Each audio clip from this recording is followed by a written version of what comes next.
Well, once you hit rock bottom, the only way to go is up. So good luck, okay? Good luck.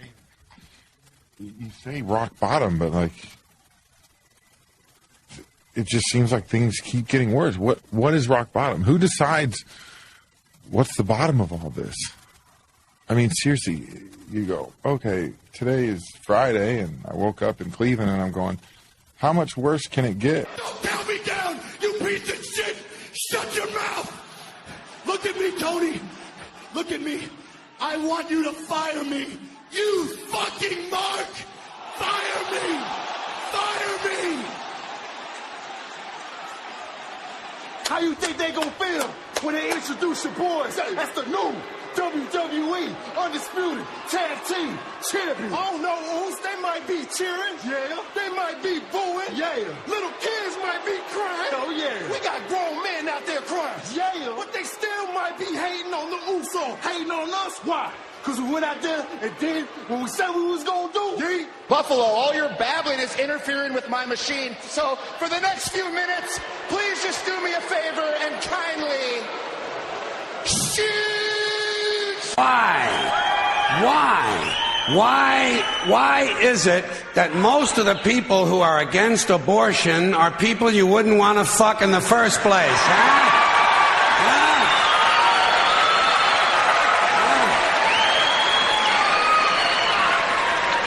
Boy, these conservatives are really something, aren't they? They're all in favor of the unborn. They will do anything for the unborn. But once you're born, you're on your own. Pro-life conservatives are obsessed with the fetus from conception to 9 months. After that, they don't want to know about you. They don't want to hear from you. No, nothing. No neonatal care, no daycare, no Head Start, no school lunch, no food stamps, no welfare, no nothing. If you're pre-born, you're fine. If you're preschool, you're fucked. You're fucked.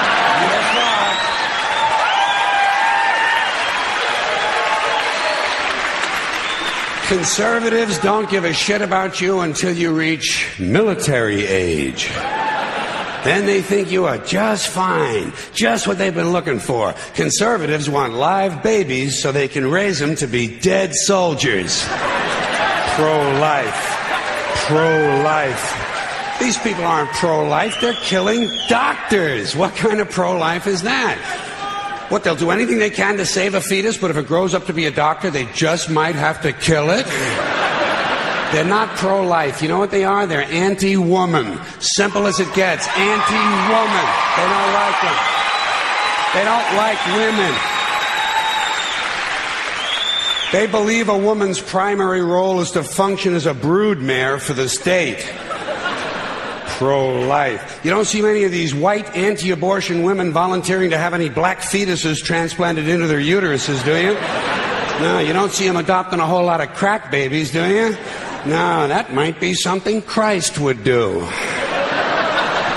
And you won't see a lot of these pro-life people dousing themselves in kerosene and lighting themselves on fire. You know, morally committed religious people in South Vietnam knew how to stage a goddamn demonstration, didn't they? Huh?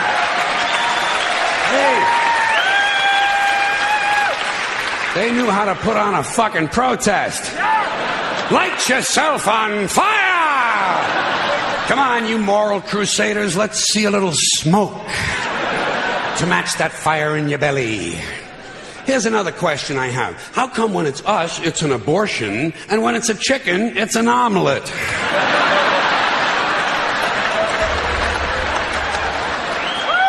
Wait.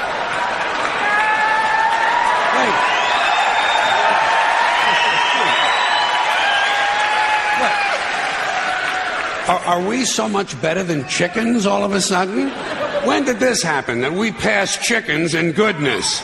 Name 6 ways we're better than chickens. See, nobody can do it. You know why? Because chickens are decent people. You don't see chickens hanging around in drug gangs, do you? You don't see a chicken strapping some guy to a chair and hooking up his nuts to a car battery, do you? When's the last chicken you heard about came home from work and beat the shit out of his hen, huh? Doesn't happen. Because chickens are decent people. But let's get back to this abortion shit. Now, is a fetus a human being? This seems to be the central question. Well, if a fetus is a human being, how come the census doesn't count them? If a fetus is a human being, how come when there's a miscarriage, they don't have a funeral? If a fetus is a human being, how come people say we have 2 children and 1 on the way, instead of saying we have 3 children? People say life begins at conception. I say life began about 1 billion years ago, and it's a continuous process. Continuous, just keeps rolling along. Rolling and rolling and rolling along. I say, you know something? Listen, you can go back further than that. What about the carbon atoms? Huh? Human life could not exist without carbon. So is it just possible that maybe we shouldn't be burning all this coal? Just looking for a little consistency here in these anti-abortion arguments. See, the really hardcore people will tell you life begins at fertilization. Fertilization when the sperm fertilizes the egg, which is usually a few moments after the man says, gee, honey, I was going to pull out, but the phone rang and it startled me.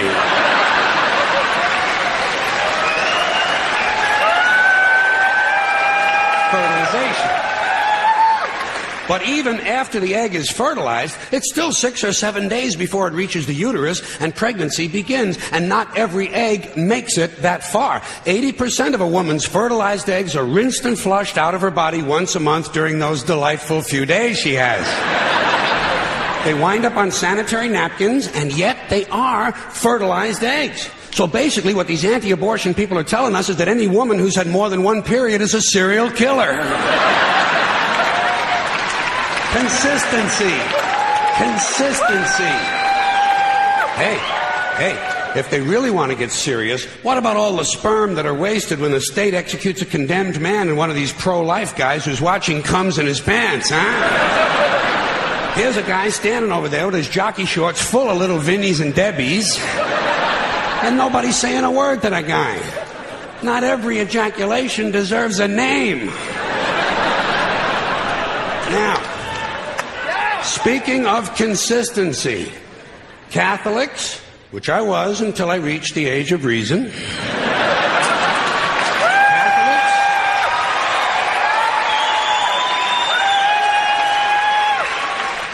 Catholics and other Christians are against abortions, and they're against homosexuals. Well, who has less abortions than homosexuals? Leave these fucking people alone, for Christ's sakes. Here is an entire class of people guaranteed never to have an abortion. And the Catholics and Christians are just tossing them aside. You'd think they'd make natural allies. Go look for consistency in religion. And speaking of my friends, the Catholics, when John Cardinal O'Connor of New York and some of these other cardinals and bishops have experienced their first pregnancies and their first labor pains and they've raised a couple of children on minimum wage, then I'll be glad to hear what they have to say about abortion. I'm sure it'll be interesting. Enlightening, too. But in the meantime, what they ought to be doing is telling these priests who took a vow of chastity to keep their hands off the altar boys. Keep your hands to yourself, Father. You know? When Jesus said, suffer the little children, come unto me, that's not what he was talking about.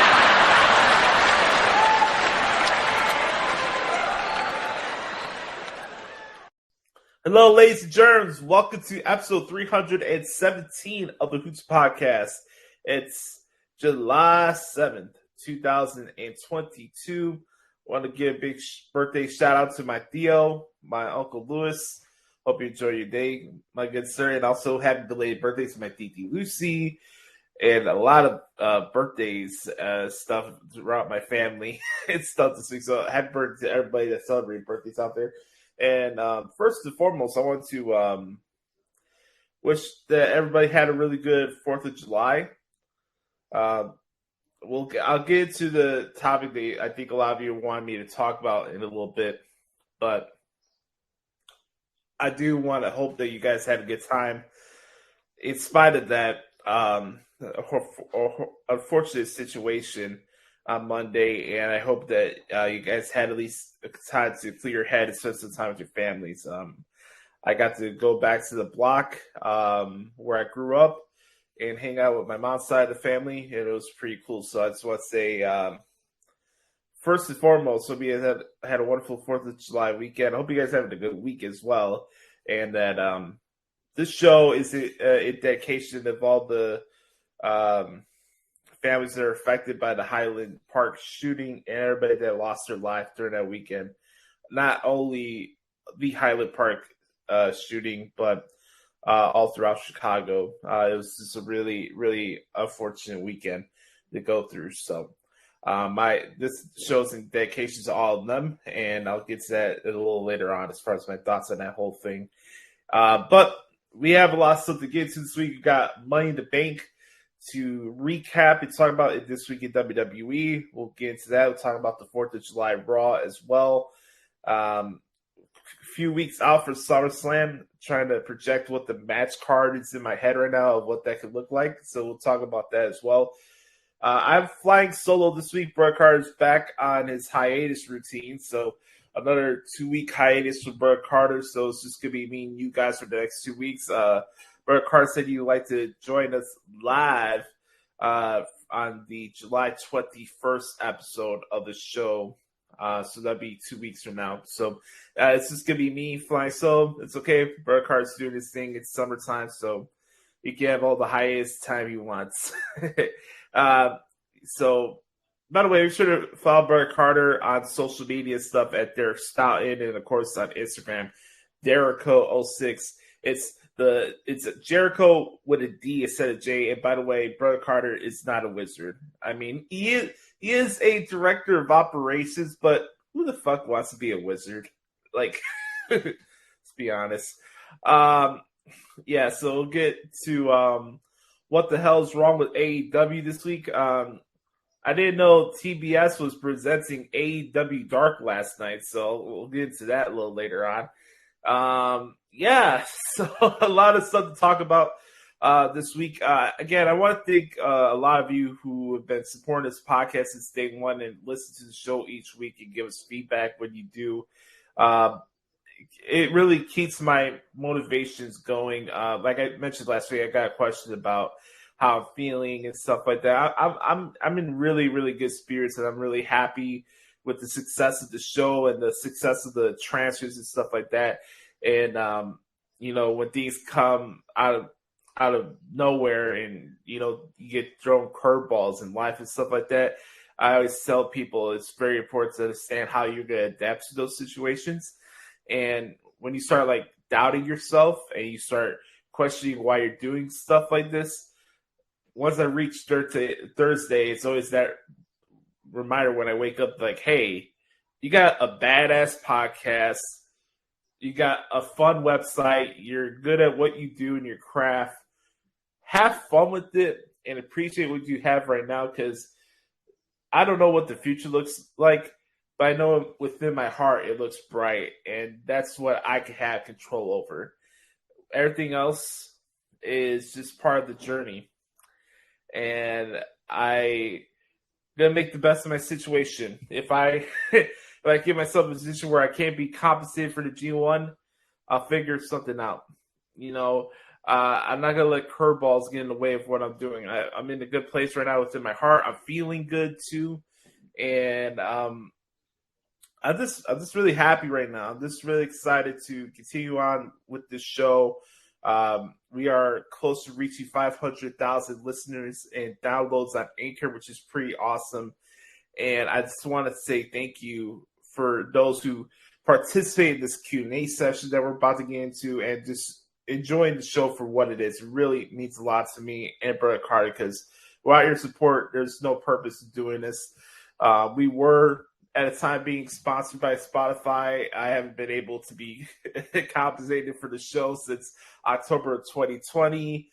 COVID happened, and then we lost our sponsorships. And it's not all about money, but it's about reaping the rewards of the hard work you put into it. And I understand that it's about the grind, and I'm appreciating everything. That I'm appreciating the journey I'm in right now, because I think it's very important. This is the lesson I learned in high school. they had a thesis statement that would always say, hey, it's hard work, but it's worth it.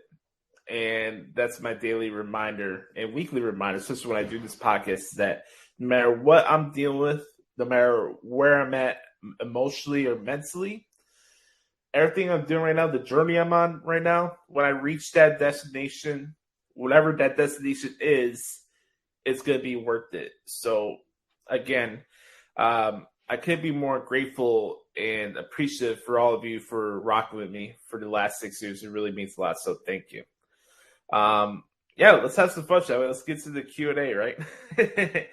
Good Brothers Q&A session. As always, if you want to participate, all you have to do is send me a question at Josh Lopez Media. By the way, you can follow me on Twitter and Instagram at Josh Lopez Media. You could make sure to subscribe to the Hoots podcast or follow us on Spotify.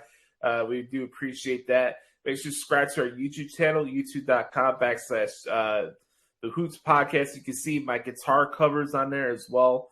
I appreciate that. Make sure to bookmark ProWrestlingTranscriptions.com. That would mean a lot as well. We got the G1 coming up in 2 weeks, which is crazy. I got done with another budget cut this month. That happened on Saturday, I believe. The guy that I shared transfers with told me, he's like, hey, don't post New Japan content till August. I'm like, oh, great. We're doing this shit again. So, we got the G1 coming up. I'll figure out what I have to do to get compensated for those shows because I do want to cover it.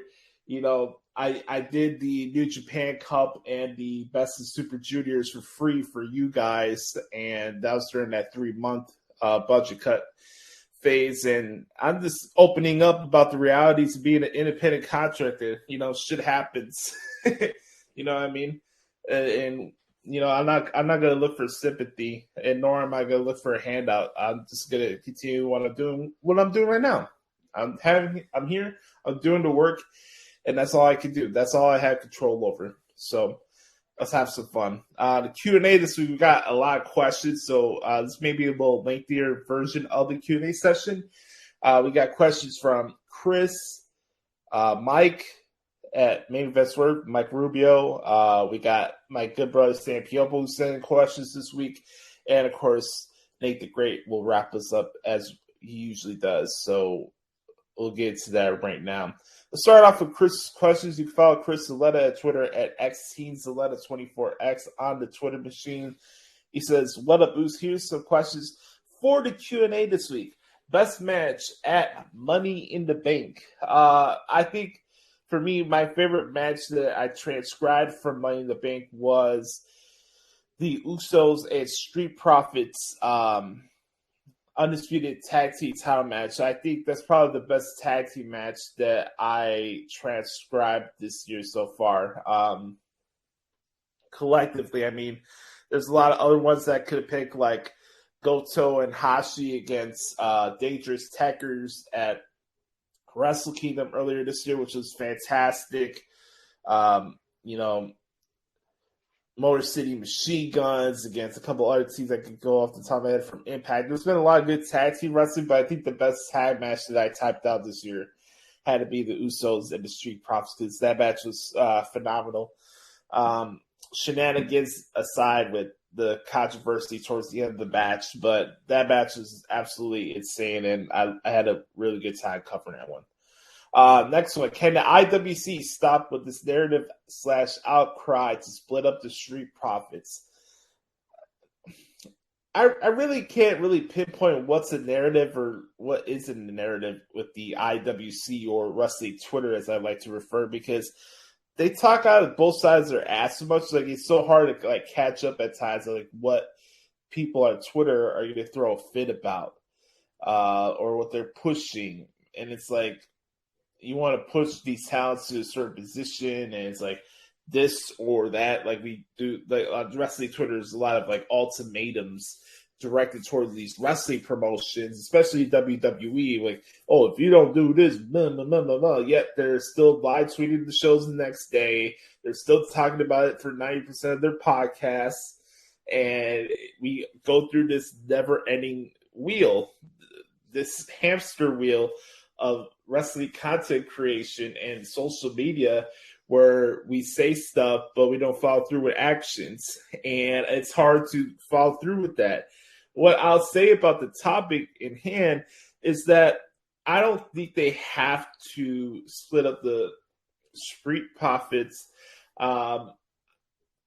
Nothing about what I've seen on TV is giving me an indication of that. I know that Montage has been getting a lot of pub on social media, and rightfully so. He's a very talented performer and a fellow Chicago guy, so I always will support Montage. But I don't think Angelo Dawkins gets enough credit for what he does in the ring. There was a time about last year that I was saying that I was becoming a little more indifferent towards his portion of the character. I just thought he was like the annoying person that you deal with when you're playing like a live like NBA 2K game or Madden. Like besides that, but like he's done a lot of good stuff in the ring, and I enjoy covering their work. And I think they're a great unit. I don't think they had to split up. It's just one thing though too. Like the same people who are wanting the Street Profits to split up are going to be the same people who say, oh, they got treated the same as Heavy Machinery once Montez and Angelo singles runs start. You know, everything in wrestling Twitter, everything in the IWC these days is about booking. By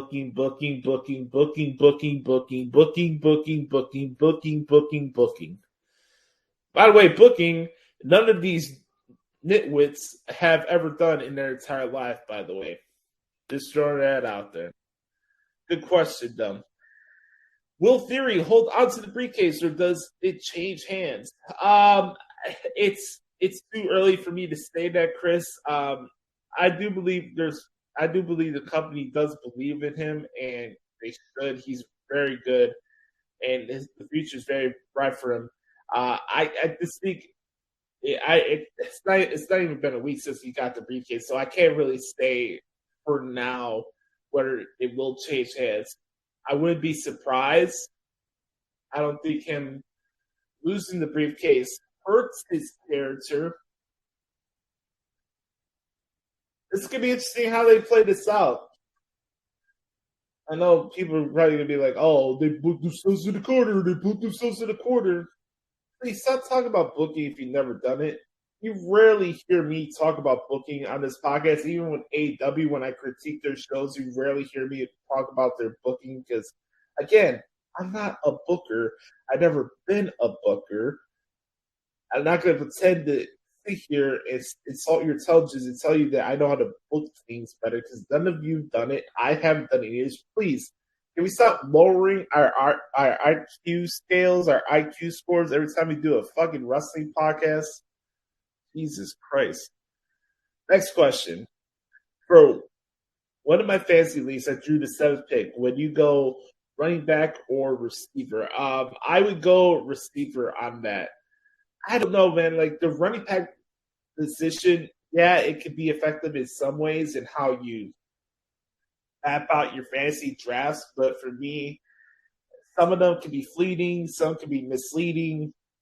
I like to go with the safe bet and get somebody that you know for sure would be a consistent red zone touchdown guy or guy that gets like a lot of yardage.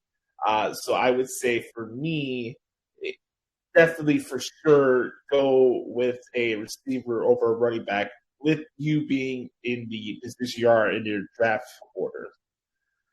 Do you think we are going to see more UFC fighters cross over to WWE in the coming years?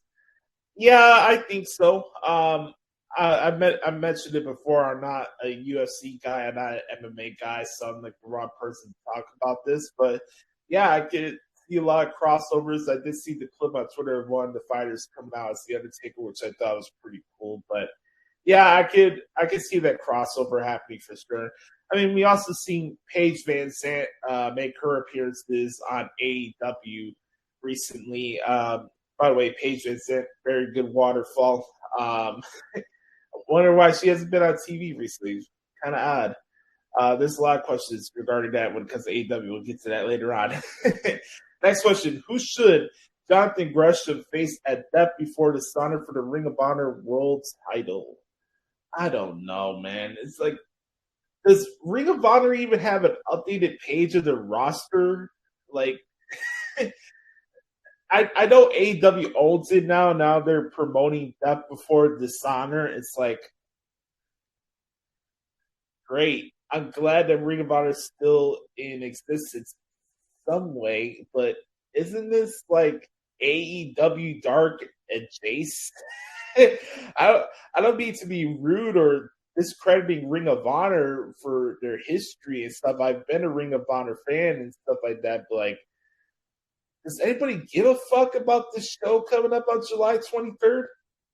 Is it really going to change anything about the landscape of wrestling when all these guys are just basically AEW guys? Like, yeah, it's like I'll give credit that it's cool that they're going back to the old logos, the original logos. Like they have the original logo, the Ring of Honor World Tag title, same thing with Gresham's title. I have no idea. I mean, I'd say Lee Moriarty, but we'll have to see. The layout and how AEW's handled this whole Ring of Honor thing since they purchased has been kind of odd, to be honest with you. And are they hiring people to run their website? Like, is it going to be a weekly show? I just don't have enough information. And it's the same thing every week with AEW where they put their hands in 5 million baskets, and they can't focus on their own product that still doesn't have an identity attached to it. Like, it's hard to follow along. So I'm sorry that I can't give a better answer to that question, Chris, but it's like, does it really matter at the end of the day? Like, I don't know. How more interesting would it have been to have Hiroshi Tanahashi walk out Forbidden Door, the AEW interim champion? It would have been interesting on my end because Tanahashi doesn't move the needle for AEW. The G1 is right around the corner. It wouldn't be a good working thing with them in New Japan where, you know, Tanahashi's not going to be on TV until after the G1's over. You got to rush a 3-week build to do Punk and Tanahashi at All Out. It would have been interesting. Just that whole setup to the whole thing wasn't interesting at all. Moxley and Tanahashi did not have to be for the interim championship. There didn't need to be an interim championship in AEW in the first place.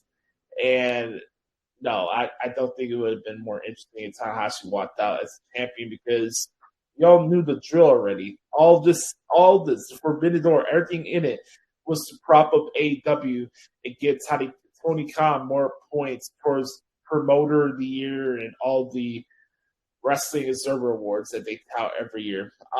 What will be the final outcome at Chase U between Bodie and Thea Hale? Well, I don't know. It's pretty fun. I do enjoy the skits stuff, and I'm a big Andre Chase fan. Did somebody say Andre Chase? I am a Chasey fan. This is something that we're gonna have to play out. I have been enjoying their work. She is a load of energy. Talk about spunky and just like she is out there energy wise. Do they become an on-screen couple? I don't know. They're roommates right now. We gotta figure out how that plays out. So I'm not really sure. But that's some good questions this week, Chris. I appreciate it as always. Let's see what we got here. Yes, sir. Let's go to the next question here on the podcast. We go to my guy, Mike Rubio, at Main Event Swerve down in Houston, Texas. He says, Josh, here are some questions for this week's pod. Can you first explain to folks how Highland Park is not Chicago and defend your city against being a bad rep for the media about the July 4th shooting? Well, Mike, I'm not going to sit here and defend my city because there's really nothing to defend, to be honest with you. I've been living here my whole life. I said it before, I said it again, that I wear the city on my sleeve. I'm proud to be from Chicago. I'm wearing a Chicago-style CM Punk shirt as I'm recording this. If you're not watching the video stream here on Facebook, I'm still past the point of defending the city from media point of view and the media coverage of the city because it's becoming a losing battle. It's a shame to say that, but it's also reality in what's going on in my city. No matter how many times fucking Bill O'Reilly and his ignorant ass wants to talk about the city and Pritzker and Lori Lightfoot, like, nothing has changed. People are talking shit about how bad the city was when George Bush was the president, when Obama was the president. They use Chicago as a scapegoat to say as reasons as to why Obama was not a good president when he actually was a good president. The same thing with fucking Donald Trump and his minions and him going after Chicago, him threatening to bring the law and military to Chicago to put a halt to gang violence. Oh, it's still happening today. Oh, it's still happening over the weekend.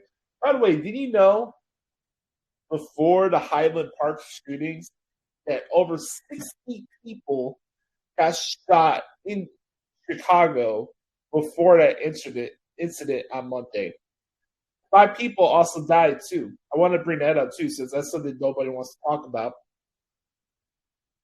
5 people lost their lives before the Highland Park shooting. And my condolences go out to everybody that lost their lives over the weekend, and especially the Highland Park shootings. Horrible story, man. I hear a story from Kevin Fishbane, who's a local beat reporter. He works for The Athletic for the Bears. He was at the Highland Park Parade Festival, and that's a little bit up north from where I am right now. It's like more towards like Lake Forest, where the Bears, that's where their headquarters are at. So that's like 30, I'll say maybe 30, 40 minutes away from my house right now, where the Highland Park shooting went down. And he was there with his 2-year-old son and his dad and his sister.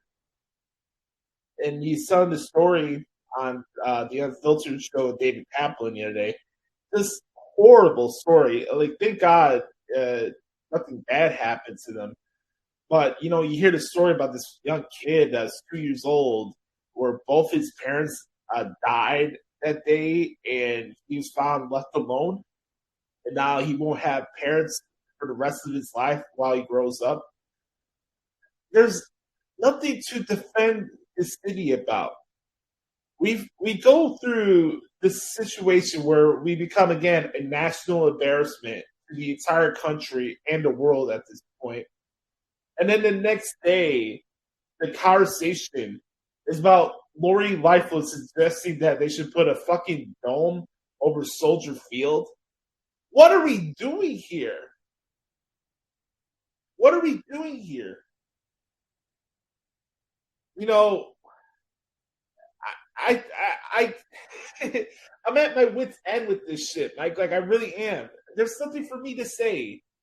This city has shown no accountability, no willingness to fix the real problems that's in this city. And nobody gives a shit at the end of the day. I hate saying that, but that's the truth. They don't care. I don't know how it is for other states, but in Chicago, I really do believe that this is how life is never more apparent in that mindset and the way of thinking here than it is throughout the rest of the country. I hear that so many times from older people. Oh, this is just the way life is. The way life is. Oh, I should be content that our government and our local state officials don't give a shit of the fact that gang members are smuggling AR-15s and guns from Indiana and still acting like it's cool in 2022, still have fucking gang warfares, doing drive-by shootings at a 6-year-old kid sitting in a car for revenge over their father or somebody that did another gang member wrong. Like, in 2022, we're still trying to convince ourselves that it's okay to have gangs in our society. And trust me, again, I know Chicago's not the only place where shootings go down and bad gun violence and drugs and all this shit. I can only speak for myself, though. I can only speak to my reality. And I am so tired of trying to look at ways that can defend the city, talk about the good things about it, and this shouldn't be a place where you should be scared to move to or come visit to go watch a wrestling show. Mass shootings can happen anywhere. I get it. You can go out and get groceries, like that mass shooting a couple months ago. School shootings. People still try to convince themselves that it's okay for NRA, all this nonsense. People still go on their soapbox about it. People are still having arguments about abortion in 2022. Do we really care about ourselves? And it's so ironic that this incident happened on the 4th of July, because I don't think we got a bigger reality check of what today's society is than what happened in Highland Park on Monday. And it sickened me. Here, it's a holiday. We're supposed to celebrate. What the fuck are we celebrating? What do we have to be proud of? The one country in the world where we still have mass shootings. You don't hear this shit in China and all these other places in schools. Only the United States, right? Only Chicago. That's what the media wants to tell you, right? Here's the thing. Here we are in 2022. We're probably still the most divisive country in the entire world on nearly every single topic. We have no self-awareness. We have no empathy. We still think it's okay to rip people who look different from you. Or the same thing with stuff with the LGBTQ community. I don't know what else to say. I vented about this topic over and over and over and over again. But again, I can't sit here and tell you, I should just be apathetic because that's just the way of life. And there's also nothing I can do about it. I could talk about it. I could mention the realities of the situation. But again, as much as I can say nothing's going to change. And again, example of reasons 1, 2, 3, 4, 5, 6, 7, 8, 9, 10 of why the fuck I want to move out of this city.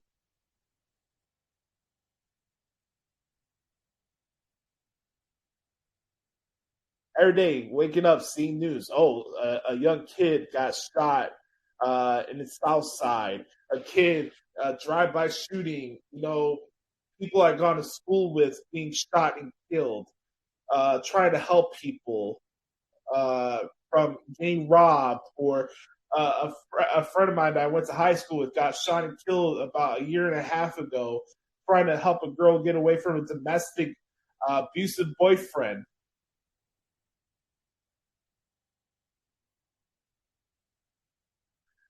I don't know what else to say. This is my reality. There's something to defend about the city because the city doesn't give shit about me or the people in it. They don't. It's Highland Park. They're going to stricken up the gun laws. Okay. What are you doing about the spit in Indiana? Nothing. I got my family members who are in the police force. My cousin Gina, who's a police officer, got to worry about her safety every day.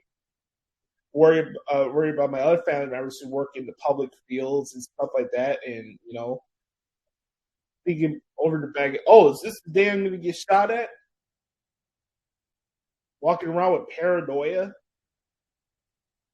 I've been dealing with this shit for 28 years. 28 years. I've been dealing with this my entire life. What happened on Monday is nothing new. But it's another reality check of that we don't care about each other. This society don't give a shit about people. I haven't really dug into the guy who actually did the shootings because people try to come up with excuses about mental.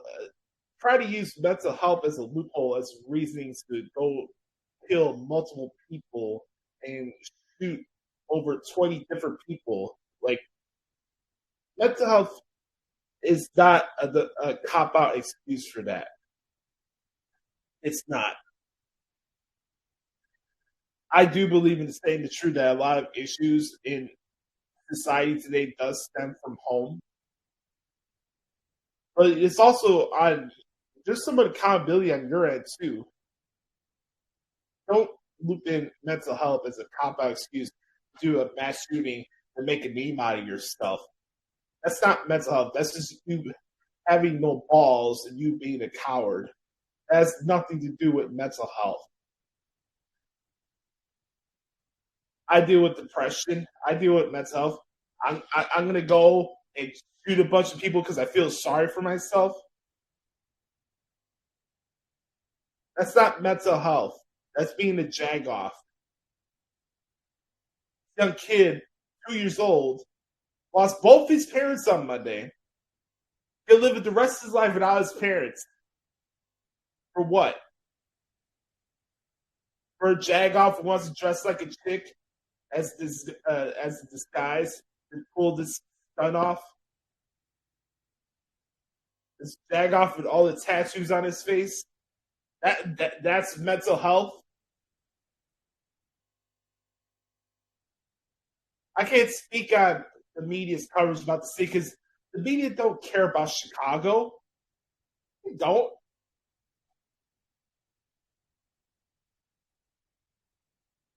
I know I've spent a lot of time on this, but it's very important to me, and I want to talk about this. I'm at my wit's end with this topic. I'm over living in this city. I'm tired of it. I'm tired of the violence. I'm tired of the bullshit. I'm tired of the drama. I'm tired of, we have to be stuck with the status quo because that's just the way life is. That's the way life is. Yeah, I know that's the way how life is, but guess what? I live in life on my own terms. I'm not going to live my life on the terms of other people who don't give a shit about themselves, the people around them, family members. I don't have respect for people who are just so content in living their life like a fucking robot because that's just the way it is. No, live your life. Stop letting your life be dictated by other people's actions and other people's philosophies and other people's traditions. Start living your fucking life. Have some self-respect. We're celebrating Independence Day. Oh, what's our independence? What, having our fucking family members getting shot at? What's our independence? You can't. You're telling your daughter or your niece that she can't have a decision whether she wants a kid or not because you gotta be pro-life.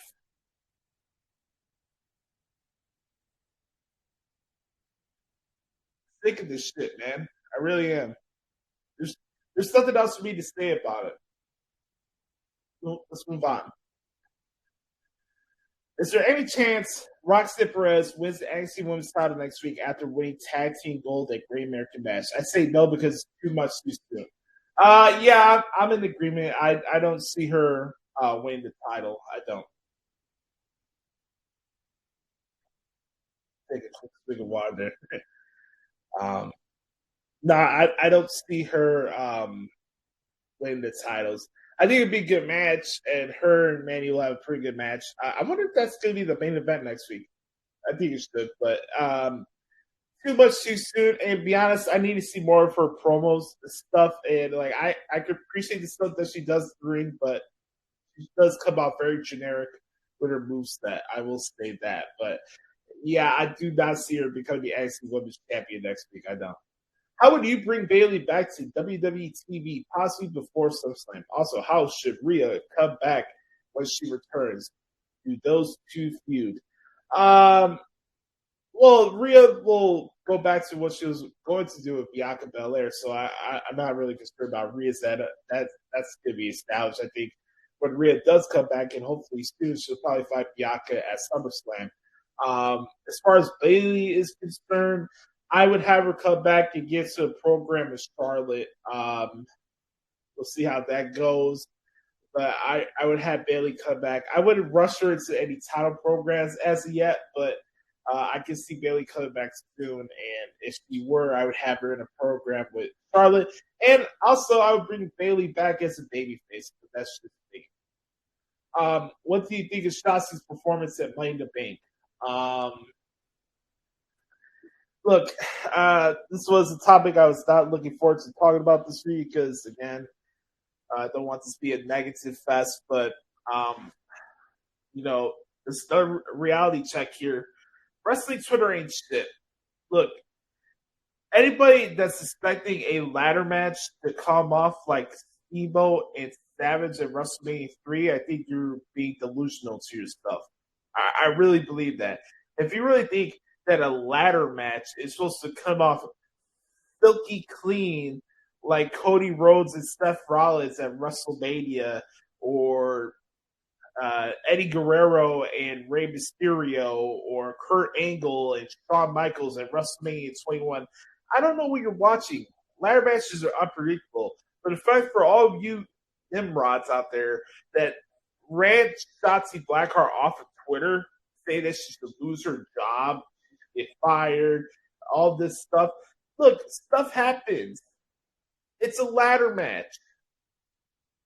There's no reason for people to act like that towards performers.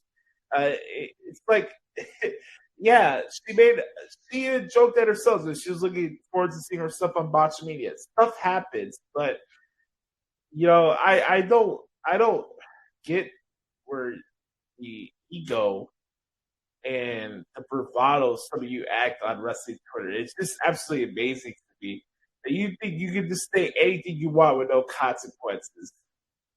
Karma's a bitch. I'll just say that. I thought her performance was fine. Mistakes happen. Obviously, I guess she was the sign of being the pest of the match, where like you can't get her away. She's like trying to get away with everybody. Like she's like a nuisance pest. Like she's just a gnat. She's just like in your face the entire match. That was her role in the match. So when you're in an environment like that, you're going to find yourself slipping up because she's so like fixated on being the center of attention. That's been her whole thing going into the match, and what she's been doing on SmackDown recently, where she's trying to make everything about herself. Locking Aaliyah in locker rooms, doing stuff like this, acting shady. She's a heel. She's a pest, right? That's the role she was supposed to have at Money in the Bank. Mistakes happen, but to say she needs to be fired and all this stuff is just ridiculous. Who are the one male and female most likely to move to Raw or SmackDown between SummerSlam and WrestleMania? Good question. For SmackDown, I have Liv Morgan and Seth Rollins going to SmackDown. And then for Raw, I have Drew McIntyre, and let's see. Let's do Drew McIntyre and Shayna Baszler to Raw. Let's do that. That'd be my pick. Do you believe SummerSlam really is the last match between Roman and Brock? And why do you think WWE is promoting that with such certainty? I'm not really sure. I think it's probably the last match for now in this era. Could they run it back down the road? We'll have to see. I think it's probably the last match of this current rivalry that they have, and maybe it's just to appease the insecure crybabies on Twitter. I'm not really sure why it's promoting it that way. Hey, people are saying they're so tired of this. I can't believe they're going back to Roman and Brock for the 8th billionth time. Like, here you are. It's going to be the last match. It's a big show. Last man standing. Yeah, you're going to get over the top marketing, especially with these type of big four shows. So I'm not really surprised at the level of the promotion there. That's just smart business. But I'm pretty sure it's also a response to the people on Twitter that crying like little girls over the fact that Roman and Brock are fighting each other again. Hey, the Rock and Triple H fought each other on 6 pay-per-views in 2000. I think we'll be okay here. Okay? Let's go to the next question here. The last one from Mike. He says, I think Fury will win in his Money to Make contract. Who will he cash on and when? Good question. Well, I'm curious to see how they handle the undisputed title picture. Is it something where before challenge is rolling for one particular title? Does he go for the entire gamut? Like, how does that work? If Theory is successful, this is how I would do it. I have McIntyre win the title win the WWE title at Clash of the Castle. So you bring the title back to Raw, right? Drew McIntyre gets drafted to Raw in the draft, whatever that happens. Drew McIntyre wins the title, beats Roman Reigns. Austin Theory comes in. Austin Theory cashes in on McIntyre. He gets the title, and then we can find a way to loop Cody in. And think about this. Cody comes back, wins the Rumble. He has to beat Vince McMahon's prodigy, the next chosen one for Vince McMahon, Austin Theory. Think about that. Cody gets his title off of Austin Theory. Just throwing it out there. Just think about it. If they're going to go with this and he's going to become the champion soon, just think about it. Fury walks into WrestleMania as champion next year, and he fights Cody Rhodes, and Cody Rhodes gets his title off of Austin Theory. Just throwing it out there. It could happen. That's how I do it. Thanks for the questions this week, Mike. I appreciate it.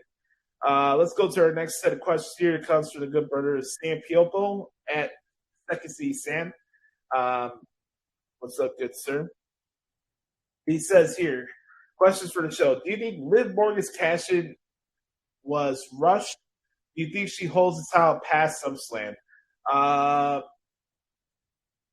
She's a babyface. I think when it comes to the babyface heel dynamic, I don't think quick cash-ins are rushed because you're just capitalizing on the opportunity in front of you. And I think longer length cash-ins are better off with heels than baby faces. It's a tricky thing. It's a tricky thing because when Edge won the first Money in the Bank ladder match, he was a heel, and heels have always had usually the top and most memorable cash-ins because of their heel tactics. You know, Seth Rollins was holding the briefcase for a long time. Same thing with Edge. So when you have a babyface dynamic with Liv Morgan, that's really the first time, maybe besides Bayley, where you have a quick rush-in on the same show. It was just the right time and the right place. I don't think it's rushed. But I think she holds the title past SummerSlam. I think she does. We'll see how it plays out, but I think she will hold the title past SummerSlam. You see Bray Wyatt coming back to WWE. I just don't know if it's anytime soon. I could see it happen. It just depends on him if he wants to come back more than anything. Here's an interesting question. What do you prefer, classic WWE Network or Peacock's WWE Network? I prefer Peacock only for transcript purposes. The pause and fast forward option is way smoother and better for me personally, covering the WWE shows than it was on the Classic Network. Now, I think the rollout and the layout and everything that went into the Classic Network was better than Peacock. But I think for me personally and professionally, the Peacock version I prefer more because it's easier for me to pause and rewind. It's kind of similar to the Fight TV model as well, where you can pause and type out your sequences and not worry that's going to skip over to the next match while you're trying to type out another match. That happened way too much with me during the earlier days on the WWE Network, and it sucked. And I like this version better, to be honest with you. Opinion on the Baker Mayfield trade. Not surprised. Kind of glad that drama was over because I was kind of getting tired of people talking about it. Good for Cleveland. They can move on. It still shows that Cleveland Browns are still probably one of the most in-depth sports franchises ever. So I knew since the day that Baker got drafted that relationship was not going to last long. So I was not surprised. So hope for the best for him in Carolina.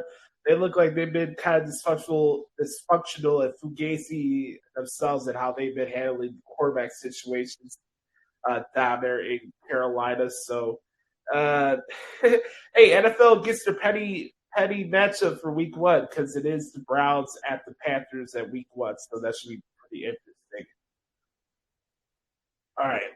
Do you foresee any more big NFL moves before camp? As far as trades or free agency is concerned, I say no. I think probably the next big move, news-wise, is probably figuring out how long Deshaun Watson's suspension is going to be. But I don't see any major trades or moves going down anytime soon. I haven't heard any rumors, obviously, so I'll have to see. I could be wrong, maybe by the time I record show, somebody got traded or released from. You never know with the NFL.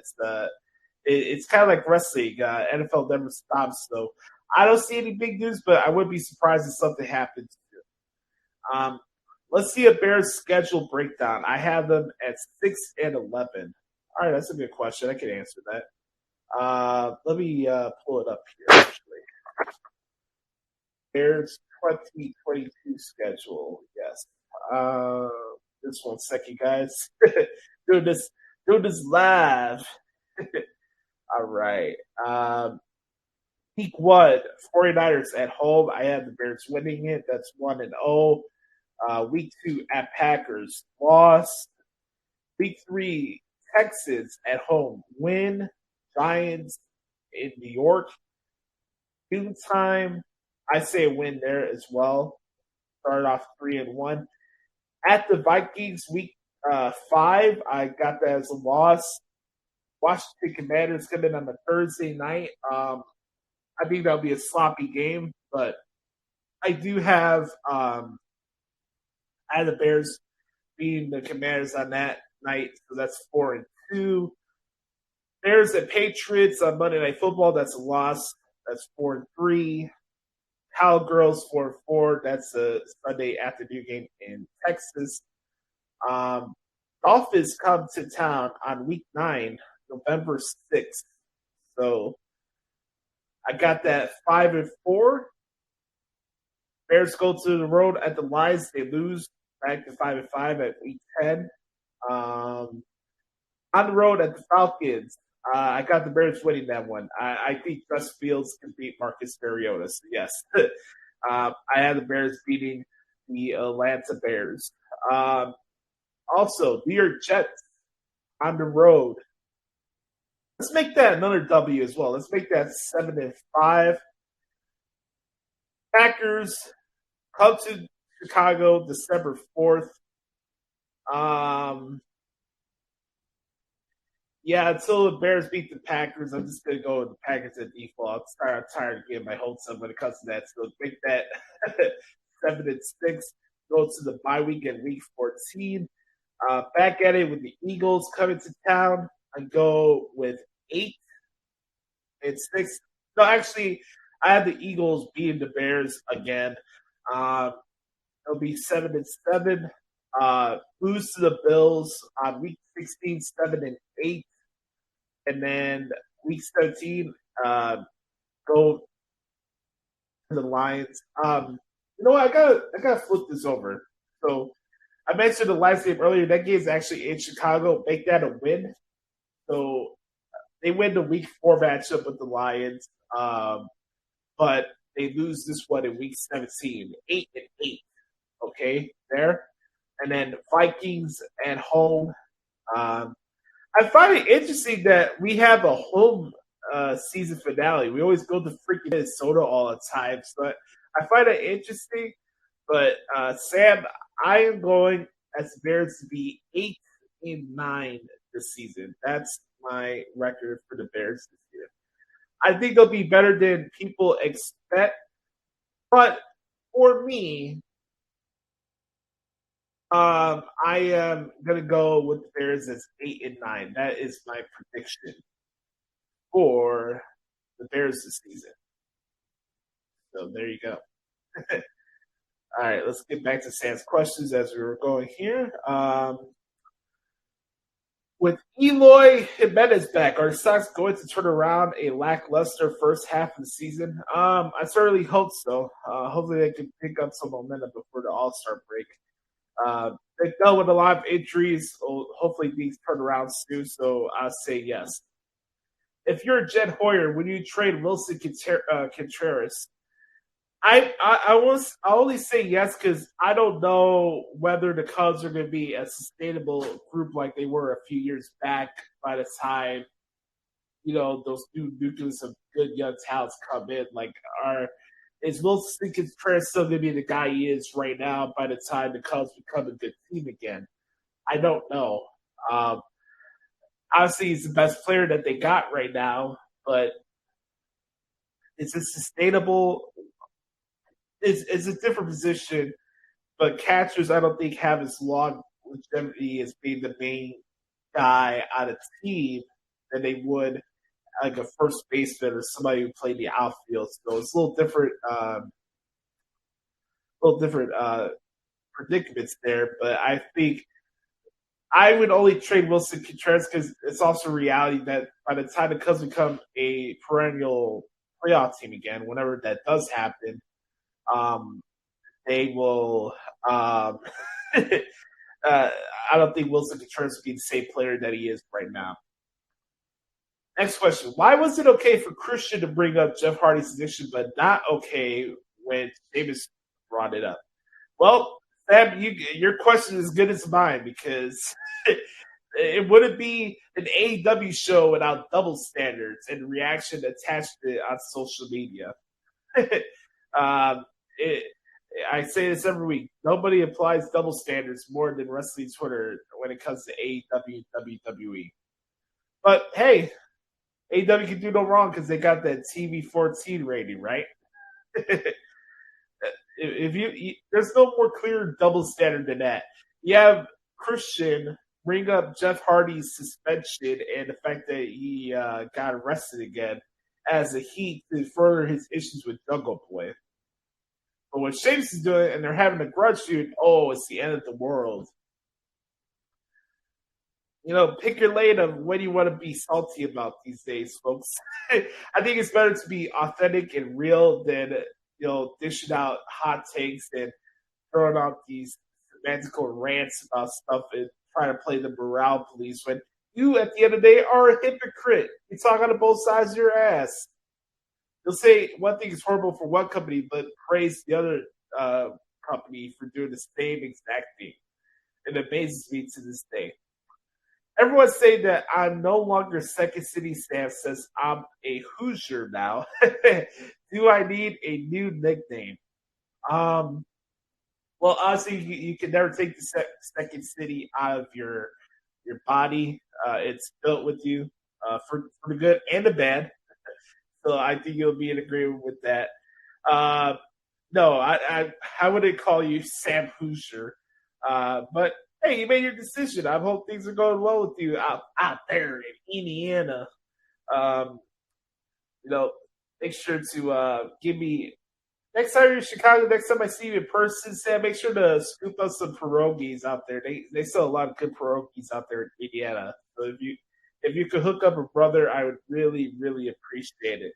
But no, I don't think you need a new nickname. Unless you start cheering for the Pacers or something, or you start going to Colts games, maybe we'll start calling you a Hoosier, but I think you're fine for now. That'd be my answer to that question. That's a good one. I appreciate that. All right. Last batch of questions on this long and lengthy edition of the Good Bars Q&A session. Here we go. All right. This comes from Nate the Great at Psycho Nigiri, by the way. Make sure to follow me on Twitter at Psycho Nigiri. All right. What do you think of Jordan Devlin cutting the line and going right after Braun? I think it's pretty cool. Jordan Devlin is a fantastic wrestler, and he's a main event player for what he does for his size and how he carries himself.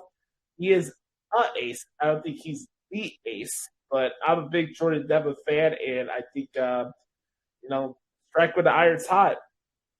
He's a heel, so him going after Braun and where they are right now in their trajectories, going after the top dog is not a bad thing. And him cutting the line, he's played true to his character in NXT UK, and I do appreciate that. So I think that's pretty cool. So I'm happy to see him down there, and I hope he has a good rundown in NXT down there in the Capital Wrestling Center. All right. Do you really think Bobby needed the title back? I don't believe anybody needs anything, just like I don't think anybody deserves anything in wrestling. Again, I put it on Twitter the other day. I think the whole "you deserve it" chance is really corny and lame. I think it's forcing these people just trying to get themselves on TV and chatting it instead of actually meaning it. And then this right here, like, nobody needs anything. I don't subscribe to that theory that somebody needs something in wrestling. You earn something in wrestling. Bobby earned that title. Listen to the crowd. Listen to how they were cheering for him during the match with Austin Theory. Listen to how they were cheering him here in Chicago for Hell in a Cell. Nobody needs anything. You earn it. Bobby Lashley and Austin Theory had an awesome match, and I'll talk about that in a couple of minutes when we get to our next segment. But do I really think he needs the title? No, nobody needs the title. Nobody needs anything in wrestling, to be honest with you. Next question. Did you ever see Kenta winning the world title in New Japan? I don't know. Like, Kenta's at the point where he is, like, he does get his chance to be in, like, main event opportunities. He fights a lot of the big name guys in New Japan. But I don't know if he'll ever get to be, like, a guy that's fighting for the world title at a Tokyo Dome. I'm curious to see how he does in the G1. I really am. This could be a good year for him to go after the G1 and get a chance for him to make a name for himself. It'll be interesting coming off the heels of the 50th anniversary of New Japan, where a guy from Pro Wrestling Noah and all these other Japanese promotions, that Kenta, that guy, got to be in the main event of Tokyo Dome show. But for me, I'm not really sure. I have to see to believe it, and just the way how NJPW has been handling him. Like, he's like an upper tier guy where he's close to the main event, but he's not like Tanahashi or Shingo, Naito, Okada. I would even say like somebody like Zack Sabre Jr. or Evil are ahead of him too. So could Kenta get to a role where Kota Ibushi left off, where he could be the supplement main event guy? Maybe. I'm curious to see how they play it out, but I don't see him in the title in New Japan. And then last question from the pod this week for Nate. He says, favorite cruiserweights from back then from WCW. For me, my favorite cruiserweight of all time outside of Eddie Guerrero is Rey Mysterio. So Rey Mysterio will always be my favorite cruiserweight. Obviously, you got Ultimo Dragon. That was a great legend. Juventud Guerrera. Psychosis. super crazy. There's a lot of tremendous performance, but I think to me the greatest cruiserweight of all time is Rey Mysterio, and especially for WCW purposes, I'll say Rey Mysterio as well. So, I want to thank Chris, Sam, Mike, and Nate for some awesome questions this week. If you ever want to participate in the Good Bros Q&A session, all you have to do is hit me up at Twitter at Josh Slovis Media or send me an email to the Hoots Podcast at gmail.com. When we come back, we'll recap Money in the Bank 2022 and talk about what else is going on in the world of WWE right here on the Hoots Podcast. Yes, sir. All right. Welcome back, everybody, to the Hoots Podcast. So I talk about what happened this week in WWE, and we will not waste any time. Let's talk about what happened this past Saturday night in Las Vegas at the beautiful MGM Grand Garden Arena, old school traditional arena. I remember watching a lot of old school boxing matches at my Uncle Hook's house. A fun old Saturday tradition that I missed a lot. I missed those days a lot, and it kind of reminded me that on Saturday night too. It was pretty cool. We had Money in the Bank, which I thought was a fantastic show from top to bottom. I really enjoyed this pay-per-view, and it really booked in direction of younger talent on the show, which is something that you hear a lot of people talk about. Oh, where's the emphasis on the younger talent? And then, hey, here's younger talent winning Money in the Bank briefcases, and then the conversation goes to, well, Liv Morgan cash-in was rushed. Austin Theory doesn't deserve it. I don't know why they're rushing him to the moon. It's like what I said last week. They can't win. WWE can't win with anybody these days. It's funny to me. It's like, where's the emphasis on the young talent? Oh, here's Liv Morgan. Here's the young talent. Oh, here's Austin Theory. Here's the young talent. But no, it's not good enough for people. But I guess we got to talk about booking, right? Booking this, booking that, booking this, booking that, booking this, booking that. Yeah, booking. Awesome. I don't know if booking's going to get you closer to getting laid, but hey, let's have a conversation about it, shall we? All right.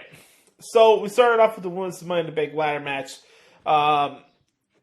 First off, I got to mention the Liv Morgan Sunset Flip Powerbomb off the ladder, which I thought was fantastic.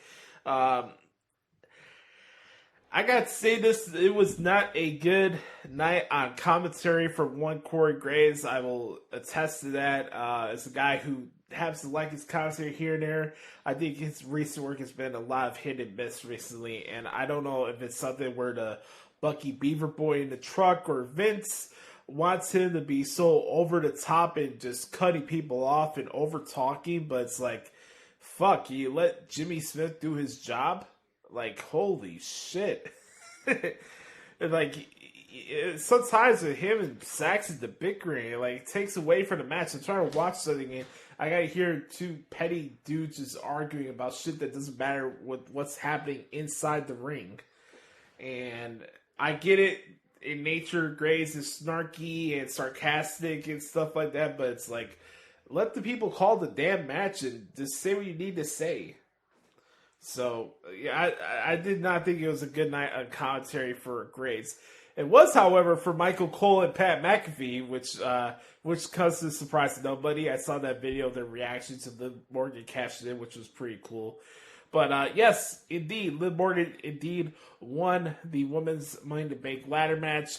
I thought Raquel Rodriguez had a good showing in the Money in the Bank ladder match as well. Becky and Asuka were just beating the shit out of each other. I kind of like that. I wouldn't say continuity, but I like in the contrast of the both of the men's and women ladder matches where you had grudge feuds implemented into the Money in the Bank ladder match. So you had Becky and Asuka, and then you had Drew McIntyre later on with Sheamus. I thought that was nice little features in both ladder matches, so I will save that. We had Bobby Lashley, Big Bob, delivering again on pay-per-view. Had a pretty good match with Austin Theory for the United States Championship. Bobby Lashley made Theory tap out to the Hurt Lock.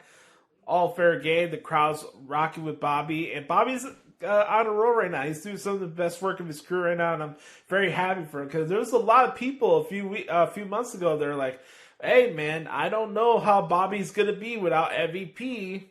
I think the crowd wants to rock with Bobby Lashley because Bobby Lashley is that dude. So, very happy for Bobby. That was pretty cool. Bianca Belair retained over Carmella. This is one of the matches where, again, bad commentary taken away from the match, but I thought Carmella had a good showing for herself in the ring, and like I mentioned last week, she doesn't get enough credit for what she brings to the table. Obviously, Bianca Belair was going to retain, so no harm, no foul there. Carmella attacked Bianca from behind. This maybe could get maybe one more title match on TV, but I don't think Carmella will get her rematch at SummerSlam, so we'll have to see how that plays out. But after that, we had the Usos and the Street Profits. I talked about this earlier in the Q&A. I think it's the best tag match that I typed out this year. And that's saying something because there's been a lot of good tag team wrestling matches throughout all the companies throughout this year. But the energy, the sequences, the fact that you can still make your referees look competent in a tag match is possible in 2022. It really is. And I thought all four guys deserve a lot of credit, so I thought it was a very good match. Ronda Rousey and Natalya. I saw some people say this was a boring match. I just feel like they were done with a bad head being following that tag match, and I feel like a lot of people in the crowd were preserving their energy for the main event, and I can understand it. That just happens sometimes when you have a good pay-per-view card like that, where sometimes you get to a match like this, and you can call it popcorn, you can call it a bathroom break, you can call it whatever you want, but that's the situation of what happened, unfortunately. I thought Ronda and Natty put on a good effort. Ronda doing the sharpshooter with the HBK pose, I thought was pretty funny. But I can understand why maybe this match wasn't hitting home with you. But I thought it was okay for what it was. But, that night, and Money in the Bank in general was about Liv Morgan. And she got her moment, and I couldn't be happy for her. I don't believe the whole you deserve it shit. I really don't. But I think her earning the briefcase and becoming the champion the same night was just really special. You can see the look on Ronda's face and how happy she was for her. And it was just a good moment overall. So it was Liv Morgan's night. Let her have her moment, just like Dean Ambrose had his moment in Las Vegas at Money in the Bank 2016. It was a pretty cool night for Liv Morgan, so I'm very happy for her. All right, and then of course the main event. I really enjoyed the men's Money in the Bank ladder match. I think that was the best ladder match on the show. For me, just a lot of cool spots. Riddle doing the avalanche RKO off the letters and Seth Rollins was dope. The Shield power bomb, if you will, to Omos through the announce table was great. I mentioned stuff with McIntyre and Sheamus, but Austin Theory becomes Mr. Money in the Bank. Thanks to Adam Pearce bringing him into the match. You had to do something was up. The only difference I would have made beforehand of making that announcement, I guess they wanted to do it because it just shocked people, but I would have had something where Theory was throwing a fit backstage. Like he storms into Pearce's office backstage and tries to, you don't have to have him talking where he tries to convince himself getting into the Money in the Bank ladder match. The only difference I would have changed in that whole scenario was have Austin storm into Adam Pearce's office so it could have more rhyme or reason when Pearce does come out later on in the show and makes that announcement. But everything that went into it and the whole decision of Austin Theory becoming the Mr. Money in the Bank, I have no problem with it. I don't, because one, obviously you're emphasizing on young talent that's good, and out of everybody that was in that match, outside of Sami Zayn, for me, I thought Theory is probably the best person right now for the roster. That the briefcase fits him more than anybody that was in that match. You always hear the conversation where, the champion makes the performer or the person makes the champion. But with the Money in the Bank briefcase, I think this briefcase could help Austin Theory in a lot of ways in its own right. So, I'm seeing people compare him to The Miz as one of the worst Money in the Bank winners of all time, and people are in their feelings because they don't like Austin Theory. By the way, Austin Theory was in independent wrestling before, so I should throw that out there.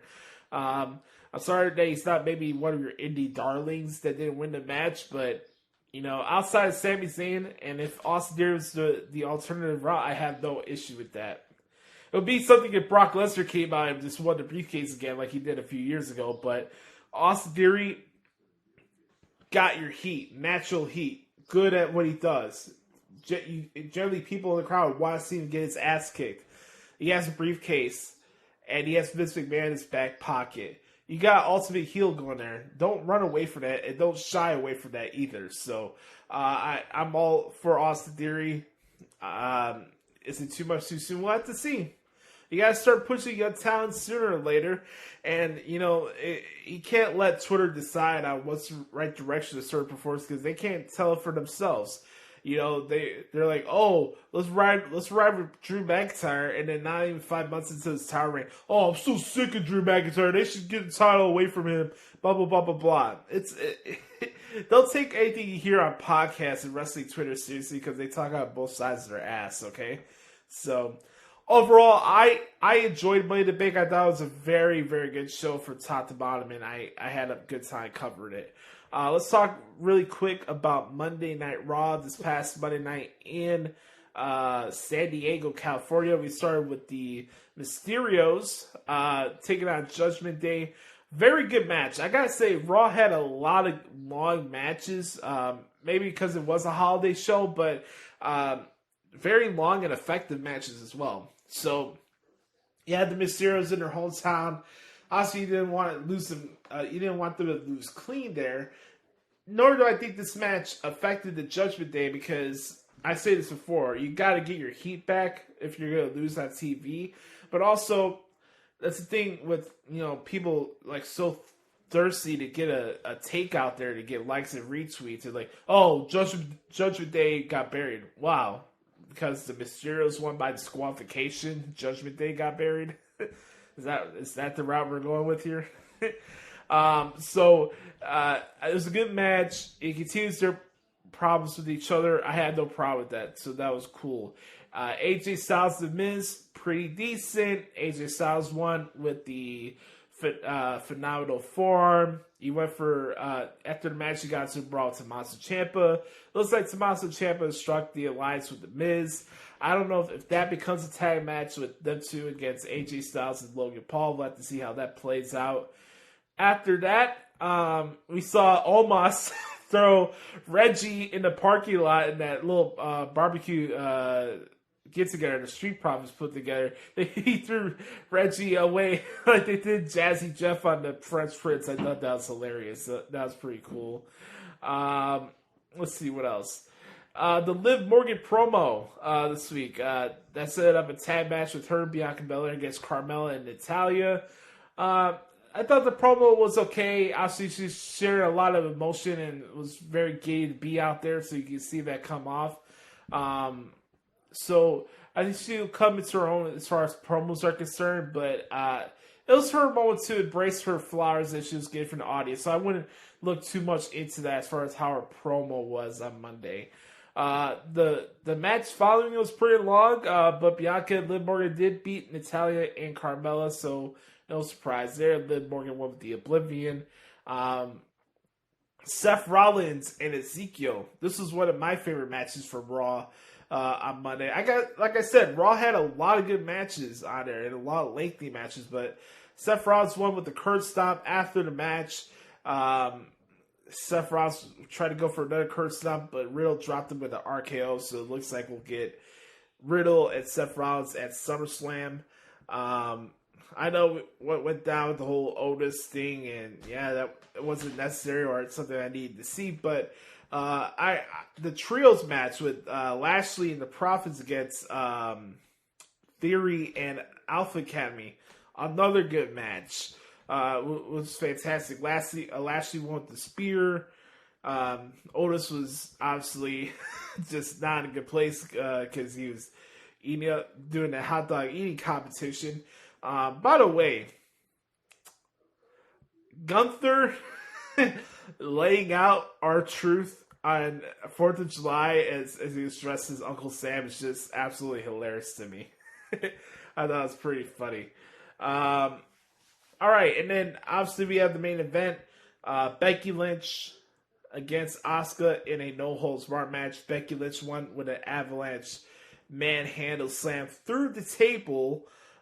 She got a victory there. Raw, again, I thought for a holiday show, I thought it was pretty solid from a wrestling point of view. There wasn't really much of an emphasis on storylines. I think we'll get that next week.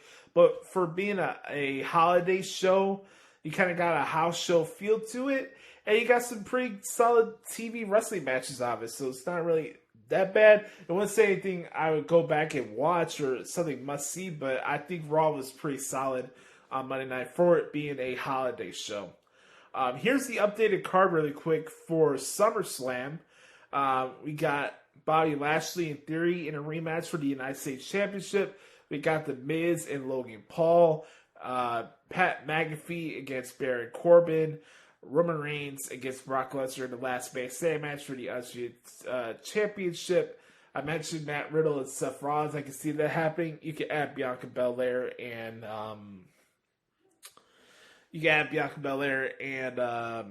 Rhea Ripley to that mix as well. One more match with the Usos and Street Profits. You get to 7 there.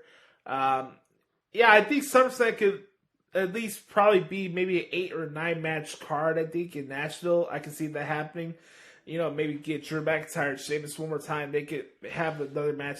I don't know what they're going to do with that because it should be interesting. Like, what about this? I'll throw this out there.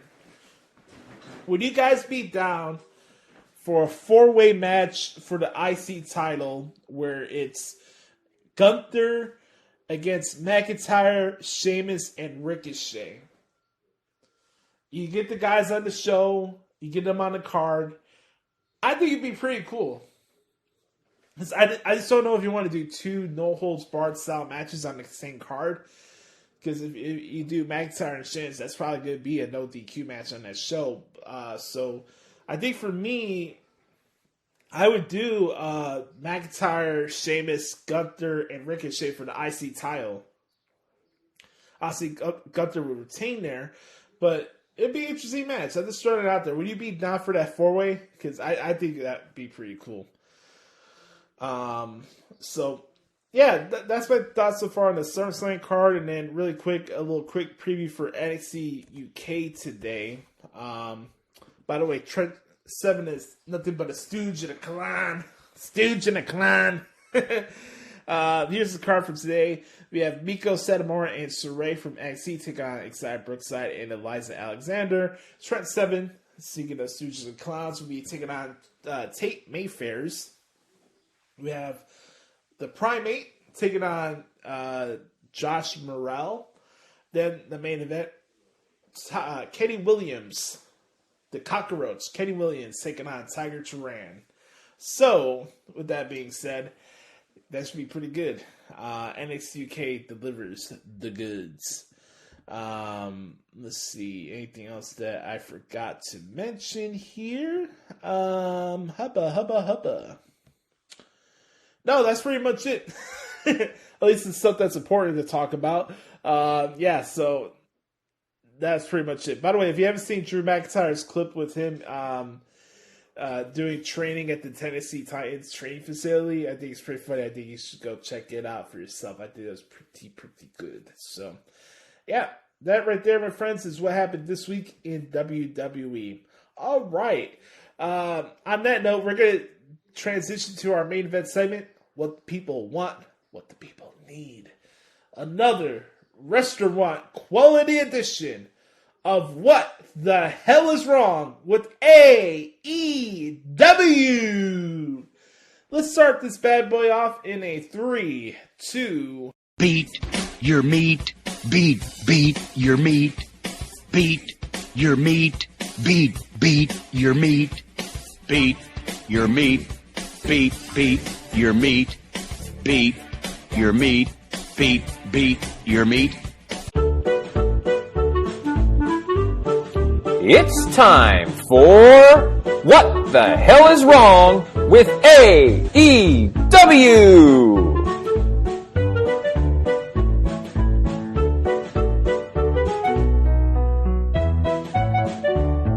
Oh boy. What the hell is wrong with AEW? Okay, what isn't wrong with AEW? Now, you guys know that I have a lot of sayings when it comes to this particular segment in our conversations about All Elite Wrestling. You know, like Moxley can't have a match and his life depended on it without bleeding or having half of the match on the floor. Or, you know, if you've seen one Young Bucks match, you've seen every Young Bucks match. Or your IQ continues to drop at rapid pace and rapid decibels every time Dan clowns in and pockets make their way down to the ring. I got a new one. And it's pretty simple. I think a lot of you will agree for those who enjoy the segment. When it comes to AEW, what could go wrong will go wrong. Boy, oh boy, I did not expect TBS to air a special AEW Dark edition of Dynamite. I don't know whether it's an omission of bad commentating, but don't you notice that we're getting way less than JR now? And even then, he's still out there being a red ass. Red ass JR from Grilling JR is still kicking it out there, man. Man, I don't even know if Gordon Sully got this treatment on his way out of the commentary desk. My God. Don't get me wrong. I don't mind hearing Excalibur and Taz together because Taz makes Excalibur tolerable to listen to during their broadcast. But, like, man, I don't know if Rick Moranis is just admitting, like, hey, it took me 3.5 years to figure out that my commentary team sucks ass. Like, I don't know, man. I find that interesting over the last couple weeks and just, like, switch up announce teams or switch it up when JR comes out. You know, saving JR for the second hour is not going to change anything. It's just another revelation that he's just not doing the job that he should be doing. And that's the problem when you have Excalibur doing PWG style commentary, and I get it, that's his promotion, so obviously he's going to do what he does. But having Excalibur do PWG indie style commentary on a worldwide national television show when you have fucking Jim Ross on your payroll is stupid. But again, like, how can you go after JR when he can barely blur out the names of the wrestlers properly, let alone their movesets? So, like, it's a double-edged sword, you know? And, like, you can tell when Excalibur says stuff and JR just, you can audibly hear him groan or roll his eyes at something Excalibur says. And that booth is just not good to listen to. It's never been good to listen to. I've been saying it since day one. It's not a good booth. It's never been a good booth. Shivani still stinks. You can have any pairing on AEW and Tony Schiavone will still suck. It doesn't matter if you have Big Show and Paul White on Elevation. It doesn't matter if you have Taz out there. It doesn't matter if you had the main core three trio of them of Excalibur, JR, and Tony Schiavone. Tony Schiavone needs to stay off the main commentary booth as the rest of the time goes, because he just does not help the flow of the show whatsoever. It's so funny to me. It's like I listen to her concert all the time. It's like everything is great. Great this, great that, great this. Like, don't you get that Donald Trump-esque, like, feel to them in the way that they tout their stuff, you know, in the way, like, the tone and the texture of how they talk about their product? Like, don't get me wrong, you gotta promote your shit, but it's like, sometimes it's like, great this, great that, great that. I feel like they're delusional to what they're even saying. Like, I'm trying to figure out, what was her name? What's her face? I'll give you a good comp here. Tony Schiavone reminds me of Kayleigh McEnany. Do you guys remember her? The press secretary for Donald Trump. Now it's a little different because obviously she's a girl and Tony Schiavone's a dude, but like she would say everything is great with a straight face about the promotion, and it's just absolutely ridiculous. So, yeah, Tony Schiavone reminds me a lot of Kaylee McEnany. All right. As far as the show, the stuff I did like, shout out to Wardlow becoming the TNT champion. I'll get to my other thoughts on that as well, the consequences of that as well. But shout out to Wardlow. I can't deny when people are over, people are over. And that's the theme that I'm going to talk about this week on What the Hell's Wrong with AEW. There's people that are over, and there's people AEW thinks is over. And Wardlow is over. You hear the crowd. You hear FTR later on the show. I'm going to get to that in a couple minutes. They are over. And I can't take that away from him. I'm a fan of Wardlow. I'm a fan of FTR. So I'm happy that they're getting the responses they've been getting recently. So I think that's pretty cool. But again, it's like, let's get to this. Wardlow is beating Scorpio Sky. What does that do for Scorpio Sky? Especially the way he was treated in that match. That was the quickest street fight I've ever seen in my entire life. Excuse me. They got to the ring, right? They get to the ring. Not even 2 minutes in, they go into picture-in-picture. It's them sprawling around the ringside. By the way, I found it funny that they're posing that it was American Top Team. That's not fucking American Top Team. You're telling me that KM and all these bums that I seen on AEW Dark and Elevation, like I that was the first thing that caught my eye before the match started. Like, they're touting these guys as American Top Team, and I'm supposed to be scared because they got American Top Team t-shirts on. Oh, here's KM. Here's Kevin Matthews from Impact, who's been on fucking Dark for the last 2 years. Oh, I'm supposed to be scared. Look at the way freaking Wardlow threw him out of the ring last night. that FOBO, that repug version of American Top Team was embarrassing. And I feel bad for Scorpio Sky because that's the way he lost the title. But honestly, guys, can you answer me this question? Does anybody give a shit about the TNT title? Does that title have any... Like, tell me, what's more valuable now? The TNT title before Wardlow or the Intercontinental Championship right now? Because right now, I would take Gunther over the TNT title any day of the week. It's bad. That division, they don't even have a division because everybody fights each other. You can have fucking Stunted Growth fight Keith Lee on the show in these marks with Mark Alfred. You could have Pockets taking on Wardlow. I'm pretty sure that'll be a match soon. Wardlow against Pockets. So tell me how I cannot roll my eyes more. Because we got pretend that Orange Cassidy is this big main event star out there. You know, this is where Bert Carter comes in when it's like, you know, Bert Carter has the best like transition like things at the end. He's like, stupid company. He like every time he has a comment. So before he goes to this next one, he always has like a little sigh like Bret Carter's the man. All right. Let's get to the next part of the show. Oh, yes.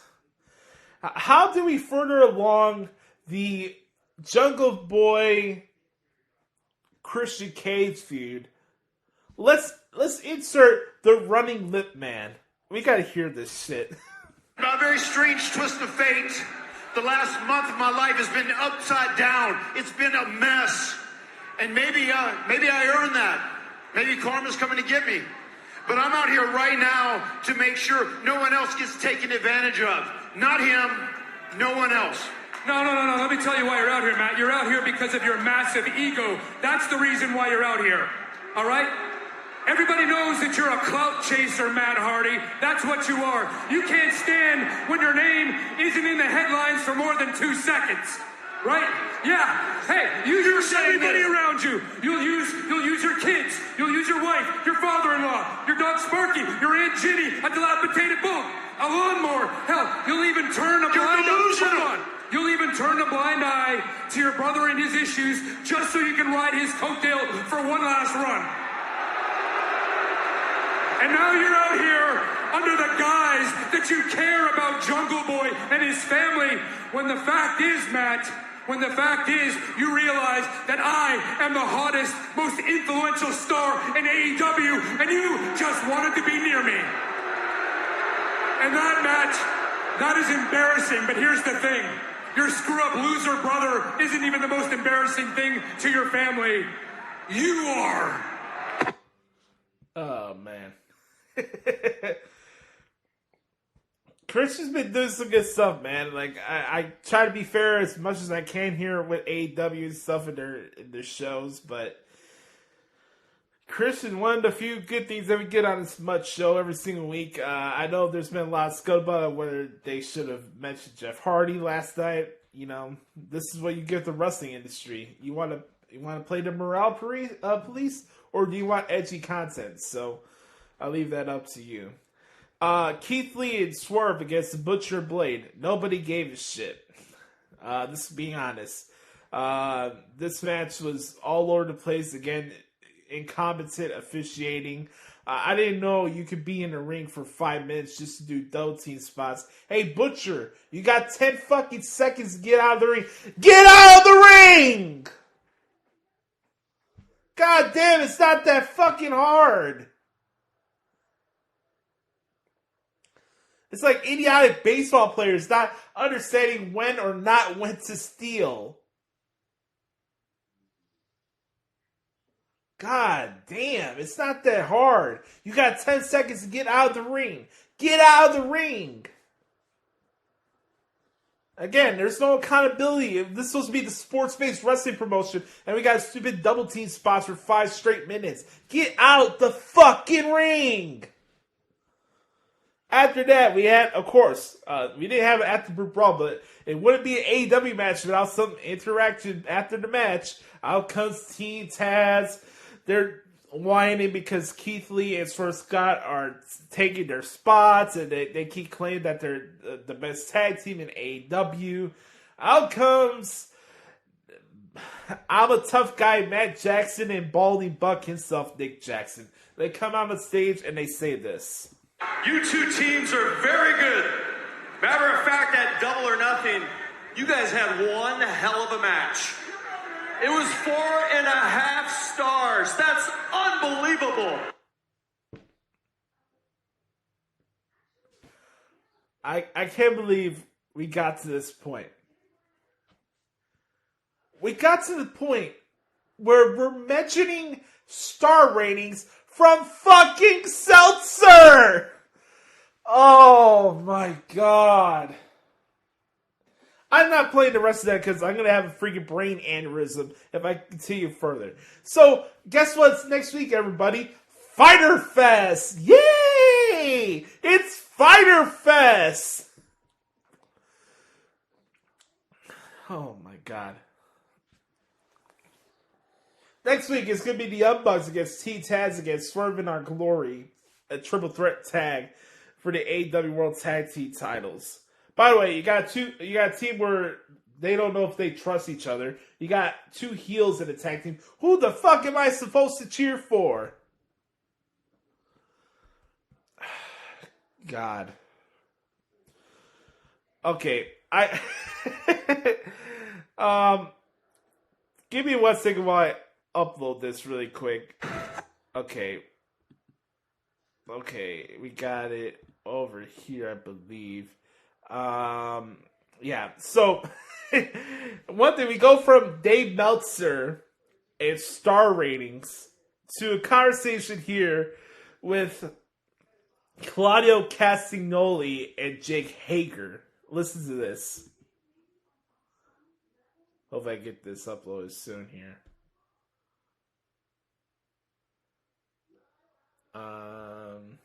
Guess not.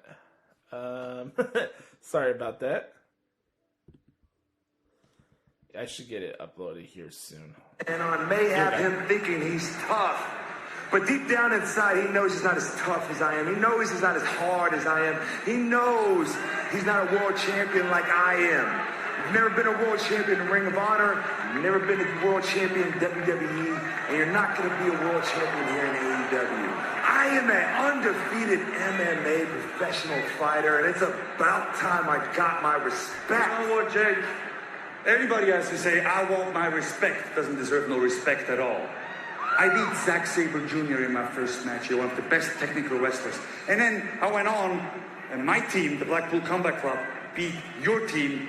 Oh, sorry, it's not even your team, right? It's the guy's team whose back you carry at Blood and Guts. And while you got your arm wrapped, like you said, I got mine raised. That's exactly what's going to happen next week, because you may be an undefeated MMA fighter, but I'm undefeated here at AEW, where rankings matter. And next week, I'm going to go 3-0.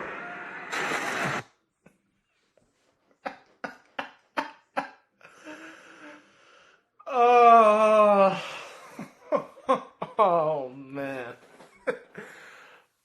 Oh, fuck, man. Kill me. Okay. The 3-ring recipe of suckage in professional wrestling. Okay. 1. Who the fuck approved that Jake Hager needed a microphone this week? Number 2. Another realization of why you realize why certain performers don't have microphones and why promos are scripted in WWE. And third, and certainly not least, AEW, where the rankings matter. Alright, explain to me how Powerhouse Hobbs is ranked number 5, yeah, he's going for the tag team titles. I don't recall the last singles match Powerhouse Hobbs had. Also, Lance Archer, ranked number 4. A guy that's not going to be on TV for 2 months! How is Lance Archer ranked number 4 when he's going to be in the fucking G1? The fact that they had Claudio go out there and say that with a straight face. AEW, where the rankings matter. No, they don't. And who the fuck wants to watch Cesaro versus Jack Swagger? This ain't 2014. Who gives a shit? Claudio versus Jake Hager. This is the best we can do for our sports-based wrestling product that's going to right all the ills of WWE. My God. What is this shit? My God, man. AEW, where the rankings matter. I never heard more bullshit in my entire life than every time Lori Lightfoot gets in front of a microphone. My God.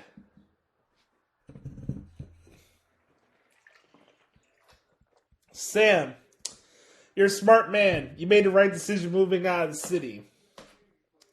Let's try to bring some positivity back to the show, shall we? Pentagon against Roosh. Good match. No problem on my end. I enjoyed the match. No problem. Salute to you, good brothers. Eddie Kingston gets in the ring with Tony Schiavone. Led out to see Chris Jericho in the backstage area. This was taped last week because the Wizard is out in the UK right now doing a stand-up show where he's probably putting himself over a billion times and still crying like a little bitch because he didn't main event WrestleMania 33. So they do a pre-tape from last week of the Jericho Appreciation Society in the backstage area. Ty Conti smashes Ruby Soho's arm. Ruby Soho's a close friend of Eddie Kingston. Very rushed and very odd segment there, to say the least. And then we're going to get to the creme of the creme here of the show. The show is in Rochester. They did a nice little tribute to Brody Lee, which I thought was cool. They brought out -1. No complaints on that end on my end, so I thought that was cool. The Acclaim and the Gun Club against Fuego del Sol, Leon Ruff, and Bear Country. Again, I did not know TBS approved for a special AEW Dark Edition of Dynamite last night. And the biggest thing to take away from this match is that Billy Gunn turned his back on the Acclaim. Now I guess the Acclaim are baby faces. Alright. By the way, are you guys excited for Rampage on Friday? Because we got Pockets against Tony Nese. How about that match? Man. Thunder Rosa, Tony Storm against Nyla Rose and Marina Shafir went way too long. Thunder Rosa and Tony Storm won with the assisted Fire Thunder driver. Was what it was. I don't know. By the way, the only reason why they brought Layla Gray in for the baddies as interim baddies is because Tony Khan probably saw her on SmackDown in her match against Raquel Rodriguez. That's the only reason. There's no really rhyme or backstory here. Layla Gray made a lot of appearances on AEW Dark and all that, but I don't even know what else to say about that, to be honest with you. And again, I saw earlier about AEW putting their bag in like 5 million different baskets, and throughout the entire show they kept plugging and doing hits about this Ring of Honor Death Before Dishonor show. And cool, you want to do another Ring of Honor show, awesome, that's great. But why do AEW fans, why do people who are trying to check out something different in professional wrestling would give two shits about Ring of Honor? Why would a casual fan care about Death Before Dishonor? Let's look at the card here for Rampage on Friday. Eddie Kingston against Kanose Takeshita. We got Mercedes Martinez and Serena Deeb. They'll be in another squash tag match. Jonathan Gresham against Lee Moriarty against the Gates of Agony with Tully Blanchard. The Gates of Agony of Khan and Toa Leona.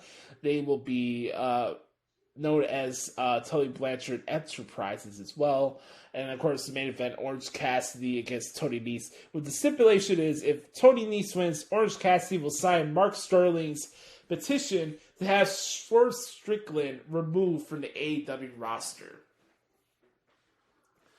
Can we have the entire roster be removed? Oh, man. Lastly, and certainly not least, Jon Moxley and Brody King for the interim AEW World Championship. Man, they were like really selling this overrun thing. Like Ted said it like every other 45 seconds. I was like, man, you had a feeling like somebody was going to show up or like some big deal was going to happen towards the end of the show, right?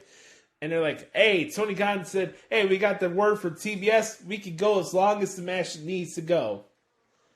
When is the last time an overrun in AEW happened that didn't end 2 minutes after the show was over? When is the last time AEW ever had an extensive overrun? Because nothing changed here. We had our paint-by-numbers New Japan-style wrestling match with Jon Moxley and Brody King. Don't get me wrong, I'm a fan of Brody King, but whether it was Jon Moxley's tough guy promo earlier in the show or how he carries himself in this ring, again, I'm not taking back anything I said last week. Jon Moxley is indeed the Jay Cutler of professional wrestling. This dude is overrated as balls, and I can't not wait for CM Punk to come back because this whole interim AEW World Championship thing is stupid. This is not MMA, and MMA sucks too. So, another week, another Dynamite. Nothing else happened. Nothing else to look forward to. On that note, that is what the hell is wrong with AEW this week. Alright guys, I want to thank you guys for hanging out with me for episode 317 of the Hoots Podcast. Make sure to subscribe to the podcast anywhere you get your podcasts from. Make sure to follow us on Spotify. Make sure to subscribe to our YouTube channel as well. Bookmark ProWrestlingTranscriptions.com. You can follow me on Twitter and Instagram if you'd like at Josh Lopez Media. And we'll be back here next week for episode 318 as the road to 500 continues here on the Hoots Podcast. I hope you have a wonderful weekend. Make sure to remember to be the authentic product that is yourself. And remember, nobody dictates the pace of your life but yourself and the man upstairs. My thoughts and prayers go out to the families that suffered loss in the Highland Park shootings as this show was dedicated to them. And just remember, folks, be the best person for yourself and the people around you and try to have some human decency for once. We'll have some fun next week, and thank you guys for rocking with me. I really hope you guys enjoyed this episode. Send me some feedback, and we'll talk to y'all next week. Yes, sir.